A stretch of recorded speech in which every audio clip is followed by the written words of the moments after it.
If you get online and look for zero-point energy devices or gadgets or things like that, you're going to find lots and lots of claims, dozens if not hundreds of claims of devices and conspiracies and things that are on the shelf but hidden from us and so on. I don't believe any of that. What I'm presenting to you this morning is, I think, the real McCoy, the real thing.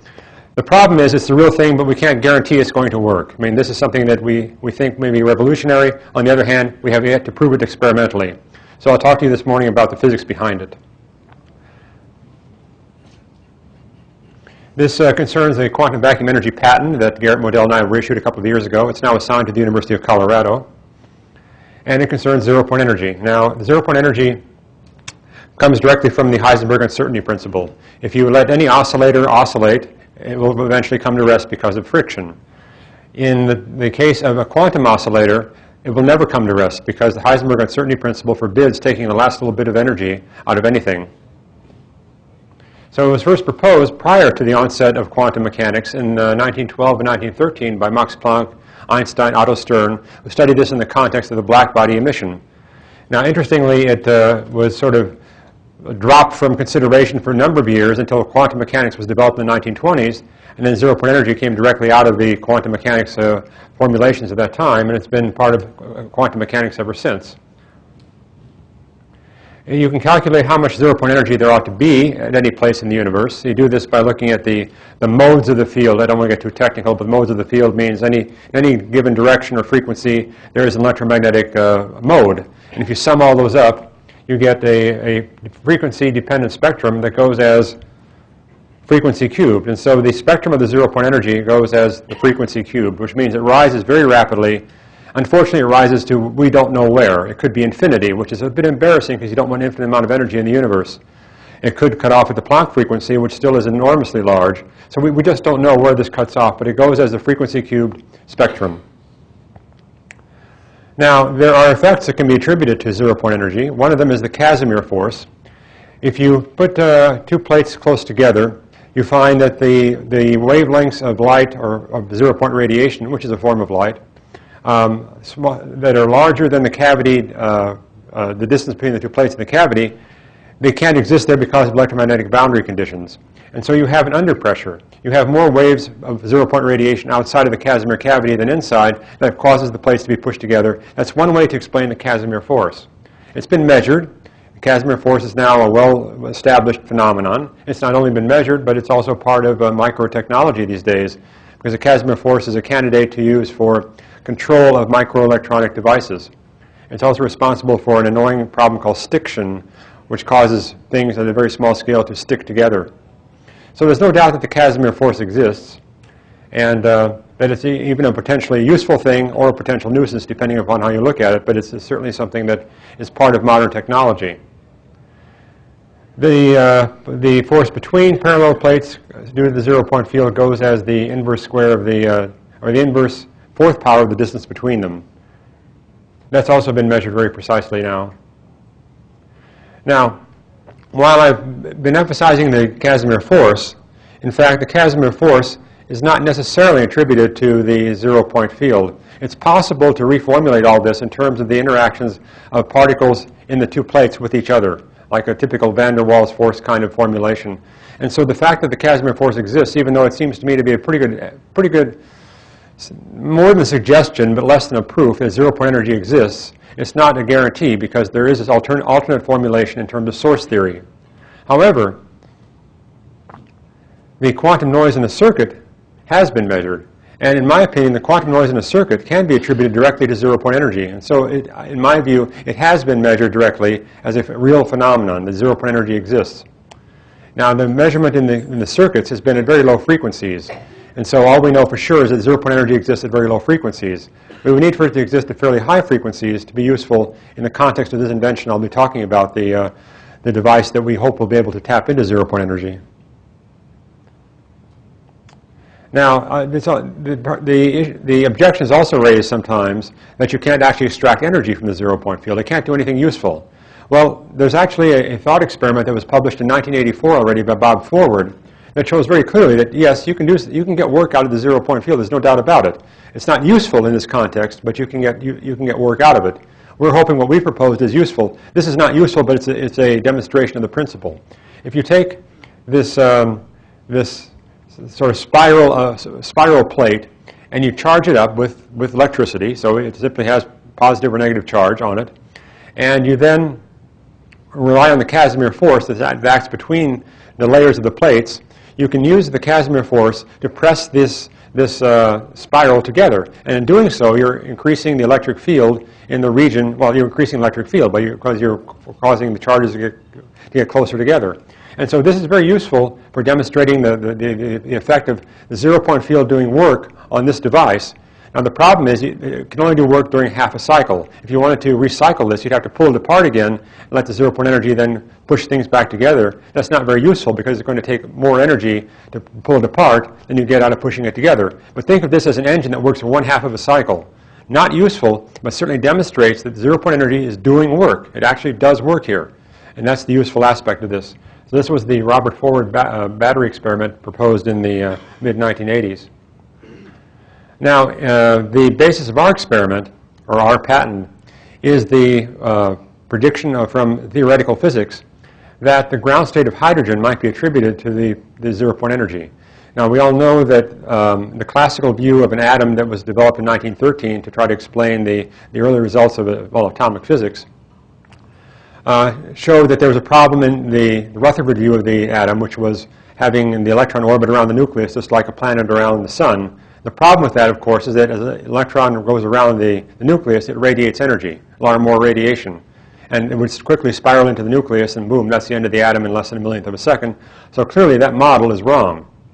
But what's been discovered since then, in the 1970s and 80s, was that if you let an electron spiral around the nucleus, just the way a planet would around the sun, yes, it will emit a lot more radiation, but if you let it pick up energy from the zero-point field, you find, interestingly, that there's a balance between those two effects exactly at the Bohr radius. So this strongly suggests that the Bohr radius is not there because Bohr said you are not allowed to decay. Rather, at that point, there's a balance between the amount of energy that a radiating electron will naturally emit as it orbits around the nucleus versus what it would pick up from the zero-point field. And so we're kind of back to a classical view of an electron as something that is sort of real, that's going around a nucleus, that is stabilized in its orbit by zero-point energy. Now, I don't want to take that too literally, because I'm not really very happy with the thought of going to a 100-year-old model of the electron going around the nucleus. But the point is that zero-point energy contribution to the stability of whatever this orbit is exactly balances the emission that you would expect if this were a classically orbiting electron. So there you have a schematic of it. The stable orbit in quantum theory is provided by simply the Bohr condition that you're not allowed to radiate, whereas in our case, the interpretation is one of a balance between two things, radiation and emission, radiation of emission and absorption of emission from the zero-point field. So in quantum electrodynamics, you have a prediction of zero-point energy, but it's regarded as virtual. And electron energy states are determined by the wave function. So what you see down here at the bottom is the classical, or I must say classical, sort of classical quantum probability density distribution of the electron orbital as a function of distance from the nucleus. Now, as it turns out, you can go a step further than the previous Hal-Puthoff analysis that I showed, which indicates that at the Bohr radius, there's a balance between the emission and absorption radiation. You can actually go to simulations that show that if you let an electron sort of be buffeted by the zero-point fluctuations as it orbits around the nucleus in a Coulomb field, that in fact this probability distribution, which is attributed usually simply to the wave function of the electron, can be reproduced by letting the model of the zero-point field buffeting the electron take place. And so here's a simulation run by Dan Cole at Boston University. He took a classical electron, let it orbit in a Coulomb field, let it be buffeted by the zero-point fluctuations, and looked at the position as a function of time of that electron, and lo and behold, it looks just like the probability density function that you get from quantum mechanics. And so it looks as if this model, this sort of simplistic model of an orbiting electron, does a pretty good job of giving you the same important condition that you find from quantum mechanics. Just a close-up of the same thing. The quantum probability density function for the ground state of hydrogen is a solid line, and the simulations using the buffeting of the zero-point field on the electron is the dashed line.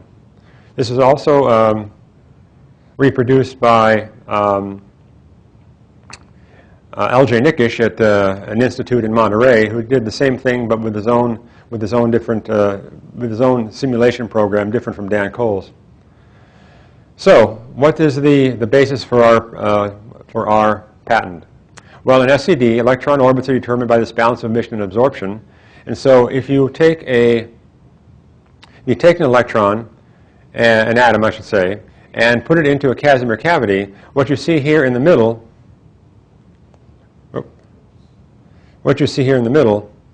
is the long wavelength radiation schematically represented by everything in green, and shorter wavelength radiation from the zero-point field represented by everything in purple.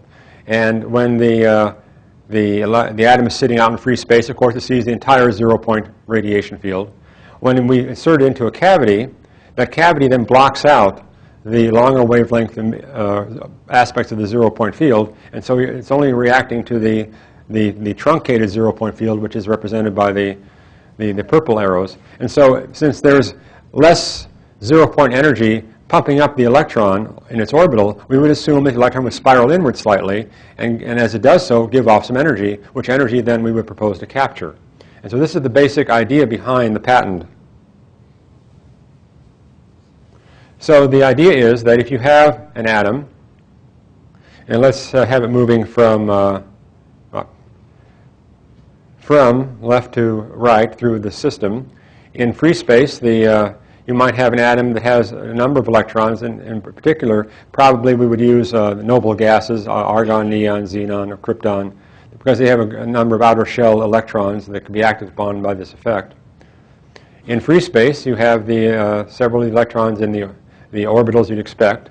When the atom enters a Casimir cavity, so you have plates here, the orange lines represent plates, you would then expect some emission of radiation from the atom because the orbit is shrunk a little bit. Then the atom moves out of the region between the plates into free space again, so this gray represents no Casimir plates. It's again pumped up by the zero-point field, goes back into its normal orbit, goes through another Casimir cavity, and so on. So you can have this take place many times. In fact, in one of our prototypes or prototype concepts, hundreds of times, the atom would move through in and out, in and out, in and out of Casimir cavities, and each time it does so, it would emit some radiation that we would hope to capture. So where's that energy coming from? Well, in fact, the energy is always picked up when the atom leaves the Casimir cavity. It's being picked up from the universe at large. We're drawing energy out of the zero-point field of the universe. It's sort of like taking a thimble and taking water out of the ocean. Yeah, we're getting energy at the expense of something, but it's something enormous, something vast. It's something that permeates the entire universe everywhere. And so the view is that we are able to tap into this universal sea of zero-point energy using this device. And down at the bottom, we simply have a schematic representation of a heat exchanger. We don't know exactly where the radiation is going to come out and how to capture it. That's part of the problem we face now in trying to show experimentally that this is going to work.